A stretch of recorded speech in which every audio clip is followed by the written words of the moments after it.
So hello everyone, welcome to BSMNPC। आज हम लोग देखेंगे फार्माकोथेरेपिटिक्स का चैप्टर नंबर फर्स्ट का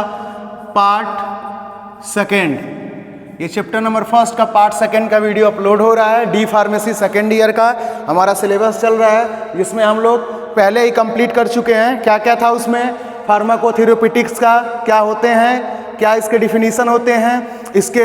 ऑब्जेक्टिव क्या क्या हैं, स्कोप क्या क्या होते हैं, ये सारा चीज़ हम लोगों ने पार्ट फर्स्ट में पढ़ चुके हैं ऑलरेडी। हमने स्टडी कर चुके हैं इसका। अब देखेंगे हम लोग, अब हम देखेंगे कि सेकंड जो हम लोग का वीडियो, सेकंड जो हमारे का पार्ट 2 है, इसमें हम लोग देखेंगे रेशनल यूज ऑफ मेडिसिन यानी RUM। ये ज़्यादातर इसका 1 नंबर में जो MCQ क्वेश्चन आते हैं 1 मार्क्स में इसका पूछ देता है, तो ध्यान देना है। ये 1 मार्क्स क्वेश्चन पूछ देता है कि रेशनल यूज ऑफ मेडिसिन, तो RUM इसका RUM पूछ देगा, उसमें ऑप्शन दे देगा रेशनल यूज ऑफ मेडिसिन। तो आप लोग टिक करिएगा रेशनल यूज ऑफ मेडिसिन पे, क्योंकि 1 नंबर के ज़्यादातर इससे क्वेश्चन पूछ देता है, तो ये ध्यान रखिएगा। इसको एक्सप्लेन करते हैं कि रेशनल यूज ऑफ मेडिसिन होता क्या है, इसकी जानकारी लेते हैं। तो देखेंगे, it means to provide right drug to a patient in appropriate dose for an appropriate time period which is suitable for clinical requirement at low cost। ठीक, इसका मतलब ये होता है कि जो भी पेशेंट को हम ड्रग देते हैं वो क्या हो, सही तरीके से हो। ऐसा नहीं है कि बीमारी कुछ अलग है और ड्रग हम डोज उसको किसी अलग चीज़ का दे रहे हैं, तो फिर ये हमारे रेशनल यूज ऑफ मेडिसिन में नहीं आएगा, यानी वो गलत हो रहा है। ठीक, तो इसके लिए क्या करेंगे हम लोग, रेशनल यूज ऑफ मेडिसिन का ध्यान रखते हुए जो भी ड्रग रहेंगे, जो भी पेशेंट रहेंगे, जो भी उसको बीमारी है, उस चीज़ की हम उसको दवा प्रोवाइड करेंगे। फिर है right drug to provide the patient in appropriate dose, यानी क्या है, वही बता रहे हैं कि एप्रोप्रिएट डोज यानी जो उसका डोज हो, कितना डोज देना है, कितना डोज नहीं रहेगा। फॉर जैसे कि मान लीजिए अगर उसको 30 mg की ज़रूरत है, 30 mg की ज़रूरत है, हम उसको दे रहे हैं 60 mg, या दे रहे हैं उसको 20 mg, तो ये दर कहाँ काम करेगा, नहीं हो पाएगा। या दे रहे हैं 650 mg, अगर उसको ज़रूरत तो 30 mg की है ना, तो हम उसको क्या कर रहे हैं, ज़्यादा डोज दे रहे हैं या कम डोज दे रहे हैं, तो वर्क नहीं करेगा, उस पर प्रॉपरली वर्क नहीं करेगा। तो इसके लिए हम लोग को ध्यान रखते हुए कितनी एज है, क्या है उसके सेक्स ग्रुप हैं, क्या एज है, कितना वेट है, ये सब के अनुसार उसको हम लोग डोज को देते हैं। अगला है फॉर एप्रोप्रिएट टाइम पीरियड, मतलब इसका क्या, कितना डोज का टाइम चलाना है, अगर उसको कितनी मेडिसिन हम दे रहे हैं। मान लीजिए कोई पेशेंट है, उसकी अगर तबीयत खराब है, अगर फार्मासिस्ट के पास आता है, जो ही फार्मासिस्ट रजिस्टर फार्मासिस्ट आते हैं उनके पास आता है, या किसी डॉक्टर के पास जाता है, तो जो भी उसका डोज आते हैं, जैसे OTC जो ड्रग रहते हैं, अगर उसके लिए अगर पेशेंट जा रहा है तो नॉर्मली उसको जो फार्मासिस्ट रहेंगे वो बताएंगे कितना डोज रहेगा, कितने दिन तक तो आपको ये दवा खाना पड़ेगा। ये सारी चीज़ प्रिस्क्राइब जो उसमें रहता है,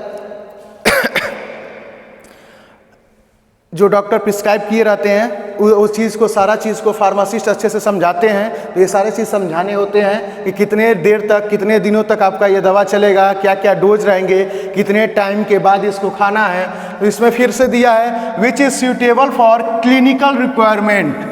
जो हमारे क्लिनिकल रिक्वायरमेंट के लिए सूटेबल हो। यानी कि एक बार और बता देते हैं कि इसका मतलब ये होता है कि जो भी, it means to provide right drug to patient, यानी जो दवाइयाँ होंगी, सही दवाइयाँ होंगी, वो पेशेंट को देंगे एट एप्रोप्रिएट डोज, यानी कि जो उसकी वैलिड डोज होंगी उतना देंगे। और क्या है, for appropriate time period, appropriate time period, इसका मतलब ये हुआ कि एक न्यूनतम टाइम के लिए जो दवाइयाँ चलेंगी, जैसे किसी भी बीमारी का एक न्यूनतम उसकी दवाइयाँ चलती हैं कि इसका इतना कोटा है, इतने दिनों तक ये दवा खाएंगे तो ये बीमारी ठीक हो जाएगी। वही यहाँ पे बात हो रही है कि इतने दिनों में हमको ये दवा, ये बीमारी जो है वो ठीक करनी है।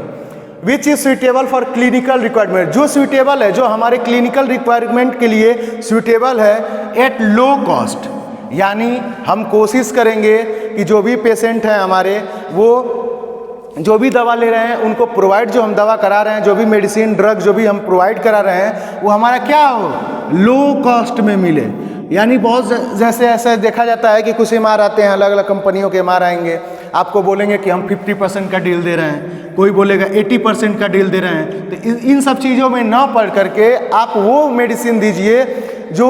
हमारी बीमारी पे परफेक्ट वो इफ़ेक्ट कर रही हैं, जो हमारी बीमारी को ईजिली यानी कम कॉस्ट में भी अगर बीमारी जो ठीक हो जा रही हैं। अगर मान लीजिए एक एग्जांपल देते हैं कि पैरासीटामॉल है, हमारा पैरासीटामॉल है, अगर ये 5 रुपये की टैबलेट आ रही है, पर टैबलेट 5 रुपये का पड़ रहा है और इससे हमारी बीमारी ठीक हो रही है, फिर भी अगर कोई फार्मासिस्ट या डॉक्टर अगर इसको 25 रुपये या 50 रुपये का अगर दे रहा है अलग कंपनी का, ये से अलग कंपनी है, ये अलग कंपनी है, तो दोनों में अगर मान लीजिए कि 5 रुपये की बीमारी ठीक होने के लिए हमको 50 रुपये 25 रुपये क्यों खर्चा करना। इन सब चीज़ों का ध्यान रखते हुए ये बताया गया है कि हम लो कॉस्ट में जा कर के किसी भी बीमारी को सलूशन निकाल सकें, लो कॉस्ट में भी किसी बीमारी को ठीक कर सकें। अगला हम लोग देखेंगे एविडेंस बेस्ड मेडिसिन, EBM। इसका भी फुल फॉर्म पूछता है, 1 मार्क्स में इसका भी पूछेगा, MCQ मार्क्स। ठीक, तो प्रिपेयर रहिएगा, ये पूरा क्वेश्चन दे सकता है, इंपॉर्टेंट है, ये पूछ सकता है किसी भी एग्जाम में, कहीं ना कहीं जरूर पूछ देगा ये, या तो आपके सेशनल एग्जाम में आएगा या फाइनल एग्जाम में आएगा। ज़्यादातर क्वेश्चन ये रहता है कि फाइनल एग्जाम में ये सारे क्वेश्चन आ जाते हैं, तो प्रिपेयर रहिएगा इसके लिए। आगे का देखते हैं हम लोग।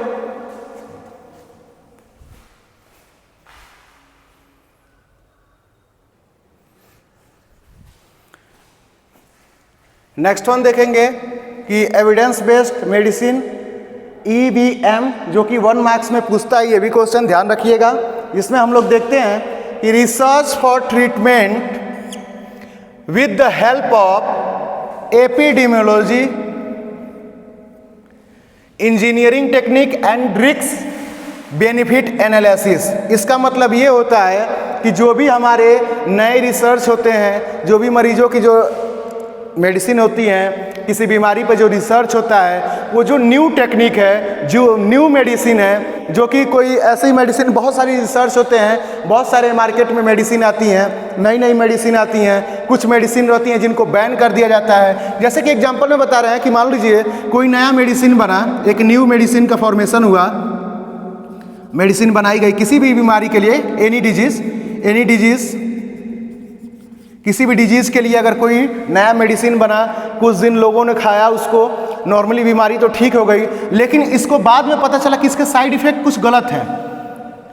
ठीक, कभी किडनी फेल कर दे रही है, कभी किडनी पे कोई ज़्यादा असर हो जा रहा है, लीवर में प्रॉब्लम हो जा रहे हैं, कुछ ऐसे जो भी कुछ दिनों बाद जिसको मान लीजिए कि ये हुआ कि हमारी बीमारी ठीक हो गई, बाद में आगे पता चला कुछ दिन बाद कि हमारी किडनी फेल हो गई। ठीक, किडनी में कोई प्रॉब्लम आ गया, स्वेलिंग आने लगी, या लीवर में स्वेलिंग आ गई, या और बीमारियां, जो शरीर में कुछ और बीमारियां हो गई, तो इन सब चीज़ों को फिर से जो मेडिसिन रहती है उनको बैन कर दिया जाता है, और फिर से जो नया रिसर्च आता है, जो न्यू मेडिसिन फिर से बनती है मार्केट में, तो ये वहीं पे बात कर रहा है कि जो हमारे मार्केट में it means to use best available science method, यहाँ पे बोला गया है इस लाइन में, हम ध्यान नहीं दिए हैं यहाँ पे, कि it means use to best available science method, it means to use the best available science-based research for treatment with the help of epidemiology, engineering technique and risk benefit analysis। यानी इसका मतलब है कि एपिडेमियोलॉजी और engineering technique के सहारे से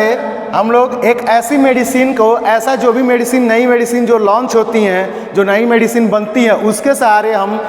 जो भी बीमारी रहेंगी उसको डायग्नोसिस करेंगे, और उसका जो भी न्यू मेडिसिन आती हैं उसको लॉन्च जो हुई रहेंगी उसको हम लोग, जो भी हमारे पेशेंट आएंगे, जो भी मरीज आएंगे, उनको प्रोवाइड करेंगे जो न्यू ड्रग होंगे, जिसमें बता रहा है कि एंड रिस्क बेनिफिट एनालिसिस, यानी कि जिसमें रिस्क कम हो, जिसका रिस्क को क्या किया जाए, कम कर दिया जाए, उसको एनालाइज किया जाए जिसमें रिस्क कम हो। ठीक, तो इन सब चीज़ों के बारे में यहाँ पे बताया गया है, ये भी एग्जाम में पूछा जाता है। लगभग दोनों सेम ही हैं, थोड़ा बहुत तोड़ ममोड़ के इसको बना दिया गया है, लगभग सेम है। एग्जाम में अगर आएगा तो बेसिक चीज़ है, आप लोग थोड़ा बहुत ऊपर नीचे है कि इसमें बताया गया कि कैसे डोज देना चाहिए, और इसमें बता रहा है कि हम लोग जो भी साइंस का यूज़ करके ऐसा नहीं है कि हम किसी भी चीज़ को बोल देंगे कि हाँ ये प्रूव्ड है, नहीं, जो हमारा साइंस हमारा जो प्रूव करके देगा उसी चीज़ को हम फॉलो करेंगे, उसी गाइडलाइन को फॉलो करते हुए हम जो भी इंजीनियरिंग टेक्निक लगाएंगे, एपिडेमियोलॉजी के बारे में जो भी पढ़ें, जो इसके बारे में जानेंगे, इंजीनियरिंग का टेक्निक लगा करके जो भी नई नई इंजीनियरिंग टेक्निक आती हैं, बहुत बड़ी बड़ी मशीनें आती हैं जिसमें रिसर्च होते हैं, बहुत सी मेडिसिन बनती हैं, जो नए मेडिसिन बनती हैं, नए ड्रग मार्केट में आते हैं, उसके बारे में जो भी होते हैं ये उसके बारे में बताया जा रहा है कि उसका जो भी रिस्क रहता है वो कम कर दिया जाता है, यानी मेडिसिन जो भी हम लोग खा रहे हैं उसका रिस्क कम हो जाता है, उसके हमारे जो बेनिफिट होते हैं वो क्या होते हैं, एनालिसिस करके वो हमको मिलते हैं, ठीक, तो उसमें रिस्क कम रहता है। दूसरा देखेंगे component of evidence based medicine, यानी क्या क्या कंपोनेंट होते हैं जो एविडेंस बेस्ड मेडिसिन में यूज़ किए जाते हैं।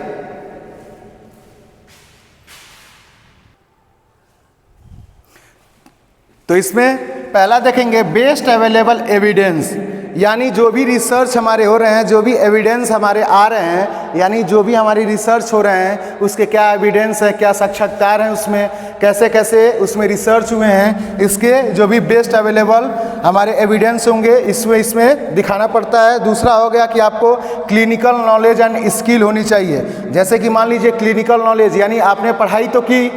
ठीक, लेकिन आपने कभी प्रैक्टिस नहीं की, कभी ट्रेनिंग नहीं ली किसी डॉक्टर के अंडर, और अगर आप फिर से मान लीजिए किताबी भाषा अलग है, हमारा प्रैक्टिस करना एक्सपीरियंस अलग हो जाता है, क्योंकि हम सिर्फ उसमें पढ़ सकते हैं कि मान लो अगर किसी को इंजेक्शन दे रहे हैं, हम नॉर्मली इंजेक्ट कर रहे हैं किसी की बॉडी में ड्रग को, तो हम बस पढ़े हुए हैं कि हम नसों में अपने लगाएंगे, मतलब जो भी मरीज रहेंगे उनके नसों में हम पेनिट्रेट करेंगे, उसको अंदर डालेंगे, ठीक, तो लेकिन कैसे, क्या है, कहीं भी डाल देंगे, नसों हर जगह थोड़ी ना नसें रहती हैं, एक जगह होता है जहां हम उसको यूज़ करेंगे, जिसमें ड्रग को हम लोग डालेंगे नसों में तो हमारे बॉडी में, पूरे बॉडी में फ्लो करेगा, तो उसका जब हमारे पास प्रैक्टिस रहेगा तभी तो हम वो चीज़ को कर पाएंगे। तो यहाँ पे यही बता रहा है कि क्लिनिकल नॉलेज होनी चाहिए, स्किल होनी चाहिए, कि हमको उतनी जानकारी होनी चाहिए कि हम किसी पेशेंट का केयर कर सकें, किसी पेशेंट का देखभाल कर सकें, किसी पेशेंट को ड्रग देते समय हम लोग ध्यान दें कि उसको कितना डोज देते हैं, किसकी कितनी डोज चलानी चाहिए, कितने दिनों तक मेडिसिन, कितनों सालों तक मेडिसिन चलती हैं, कुछ दवाइयाँ, कुछ जो बीमारियाँ होती हैं शॉर्ट टर्म के लिए होती हैं, कुछ लॉन्ग टर्म के लिए होती है, आगे आप लोगों ने पढ़ा होगा, हॉस्पिटल फार्मेसी में भी बहुत चीज़ें, ये सब चीज़ों के लिए आप लोगों को पढ़ाया जा रहा होगा, आप लोगों ने देखा भी होगा अगर कोर्स हुआ होगा तो उसमें तो कुछ चैप्टर में इससे रिलेटेड क्वेश्चन भी है, तो इन सब चीज़ों को देखे होंगे। हॉस्पिटल फार्मेसी में भी ज़्यादातर आप लोग देखेंगे ये स्किल के लिए बात करेगा, क्लिनिकल नॉलेज के लिए, पेशेंट नीड यानी जो पेशेंट की नीड होती है वो सारी चीज़ों को आपको देखना होगा। तो आज के वीडियो में इतना ही, कल हम लोग कंटिन्यू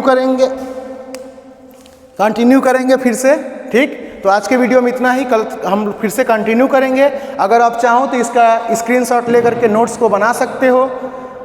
कोई प्रॉब्लम नहीं है, नोट्स सही हैं, आप अगर चाहें तो इसको नोट्स को बना सकते हैं। और अभी तक आपने सब्सक्राइब नहीं किया तो चैनल को सब्सक्राइब करिए, लाइक करिए और अपने दोस्तों में शेयर करिए ताकि सभी लोग पढ़ सकें। तब तक के लिए धन्यवाद, शुक्रिया।